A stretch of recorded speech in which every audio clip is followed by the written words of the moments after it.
তলায় রন্টু রে আমার সব শেষ হয়ে গেছে গা জানবে লোকে ও রন্টু একটু পরে ফোন দিতেছি হ্যাঁ কি হইছে কি শেষ হয়ে যেতেছে আমি বিদায় লই বেড়াচ্ছি আমি চলে যাবো গা মই রোজ যাবো গা কি কবে মরবা কেমতে মরবা দিন তারিখ জানো নাকি মস্কারা করতেছস আবে তোর ভাইজান নাটক বানাইবার লাগছে আবার হিরো হইবো কি মোর জ্বালা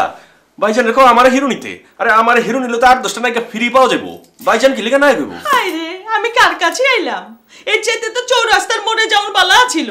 যাও যাও চৌরাস্তার মোড়ে গিয়ে খাড়াও ট্রাফিকরে সাহায্য করো রাস্তায় যানজট আমরা বাইরে যেতে পারি না যাও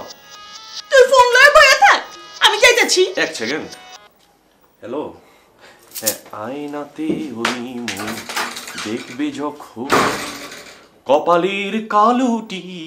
পড়বে চোখে উঠবে যখন ফুল বকুল বলেছে দাঁড়াও আবার কই প্রথম থেকে আয়নাতে ওই মুখ দেখবে যখন আচ্ছা আচ্ছা কথা ভাই আমরা একটু কথা বলি আচ্ছা আপনি যে লোহালক্ষর নাটক ছেড়ে নাটকে নামলেন আপনার প্রেরণা কি কেলা আদু বধু বস এটা তো আপনার অন্তরের কথা বলার সময় বলবেন যে আমার প্রেরণা হলো আমার প্রিয়তমা স্ত্রী। আচ্ছা আপনার ভালো লাগার মুহূর্তগুলো কি কি? যেদিন ব্যবসা বাণিজ্য ভালো হয় সেদিন ভালো লাগে। দূর এটা তো হইল না আপনি কইবেন হলো যেদিন গরিব দুঃখীর মাঝে নিজের বিলাই দিতে পারি ওই দিনই আমার ভালো লাগে। কন দেই কন আচ্ছা ঠিক আছে ওরা যেটা কইছে এটা লিখে দাও। যদি আপনি 1 কোটি টাকা পান তাহলে কি করবেন? আরে মিয়া 1 কোটি টাকা কোনো টাকা নাকি 1 কোটি টাকা আমার কাছে কোনো ব্যাপার এলো তারপর আপনি যখন জিজ্ঞেসেন কয়ালাই 1 কোটি টাকা পাইলে আমি আর ওকে ভাঙা জাহাজ কিনালাম।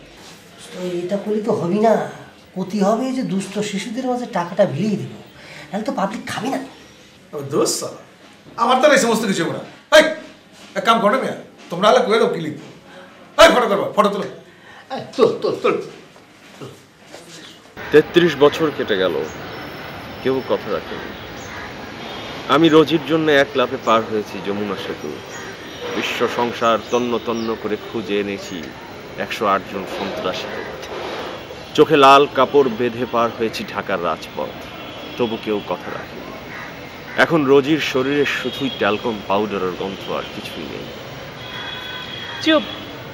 মহাপুরুষ মেয়েদের সাথে কুতকুত খেলা ছাড়া তো আর কিছুই পারো না। কি বললে তুমি আমার মতো একজন সৎ ইমানদার প্রেমিককে তুমি বললে মেয়েদের সাথে কুতকুত খেলা ছাড়া আমি কিছু পারি না তুমি তো বলতে পারলে তোমার জিভে আটকালো না চাপা কম দেখি কে এসএমএস পাঠালো দেখি না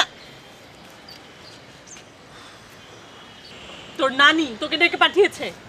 এখানে বসে আছিস কেন লুচ্চা ভন্ড কোথাকার ধর মোবাইল ফোনে তো নানা ঝামেলা এই রোজি যা একজন গেলে আল্লাহ আরেকজন মিলায় পম পম জান